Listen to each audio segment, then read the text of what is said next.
Good Shape, your weekly dose of health information on Deutsche Welle. Find out more about what's new in medical treatment, alternative medicine, as well as nutrition, wellness, and beauty. Medical professionals, therapists, and counselors are in our studio to offer their expert advice on In Good Shape. How much control do we have over aging, though? Pollution in big cities affects our skin, and we can't do much about that. Anyway, let's talk to the real expert now, dermatologist Dr. Yael Adler. Welcome to the show, Dr. Adler. Hello. Now, in your view, what is the biggest factors which affect the quality of our skin? Well, the biggest sin for our skin is solarium and sun, and also smoking, because these they increase the velocity of aging a lot. So you look 10 years older than you are if you start with sunbathing and solarium very early and smoking additionally. Now, we also heard in our report that the sun is the #1 factor which affects the quality of your skin.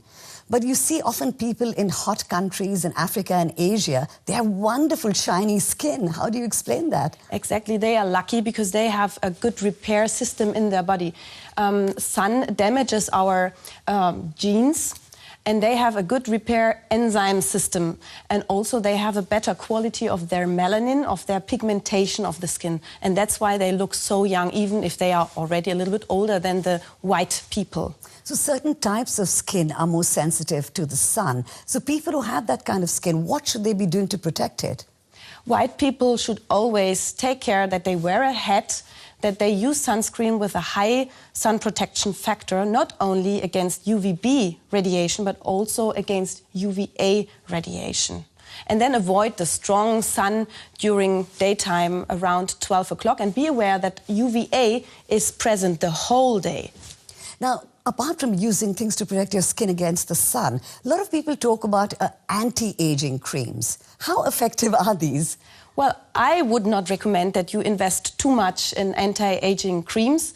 For the really white people, it's important to invest in a good sunscreen, as I mentioned before. And the rest, well, I think a plain, a nice cream that smoothens the skin, if you tend to have dry skin, is enough. Also, cucumbers would be enough. And you don't need to take care of your skin too much, because some people just don't have any problems, and then you don't need to apply something on an everyday basis. And there's a lot of interest in the subject from our viewers. Now, we've had one person writing, Mel Di Garcia from Saudi Arabia, and Yasmin Setna, presumably from India. And they ask, how can one get rid of dark circles and bags under the eyes? This is a really difficult question. Some people are prone to have darker, we say, like rings under their eyes, because they just have hyperpigmented skin. It's a genetical factor, so we can't do anything about this. But it's interesting to know that the skin here is very thin, so the vessels from underneath are through shining. So either they use a concealer or avoid stress and a lack of sleep. Mm-hmm. And also, if you have a disease like a flu or running nose, then you're pale, and then the contrast between both colors is getting really severe.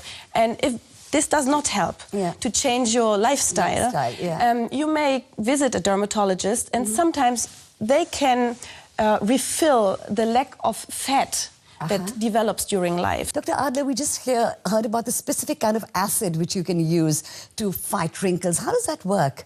It's the hyaluronic acid. It's a nature body substance, actually, and you can fill it into the skin by injection. And there are different stages, like giving more volume or a little bit more liquid, so you can find an answer for any kind of wrinkle, tiny little fine lines or loss of volume even. While you are aging, you sometimes lose your fat depots, and you can refill them even with hyaluronic acid. And then you should combine it in some cases with the botulinum toxin, which is highly diluted, so it's not poisonous anymore. But this botox, what it is popularly known as, is actually a neurotoxin, a nerve poison. How does that help fight wrinkles? You relax the muscles, so the movement in your skin or in your face gets a little bit weaker. You shouldn't exaggerate. You you should avoid to put it everywhere. But for example, this line here, which is a frown, which people get. A frown line.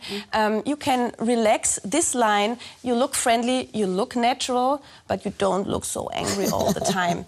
And also, it fights against migraine and in some cases against depressions, because you open up your face and you can smile and widen your eyes. That is also a medicinal reason to take this kind of treatment. Now, we've also heard of something called radiofrequency therapy, which is one of the latest techniques. Tell us more about that.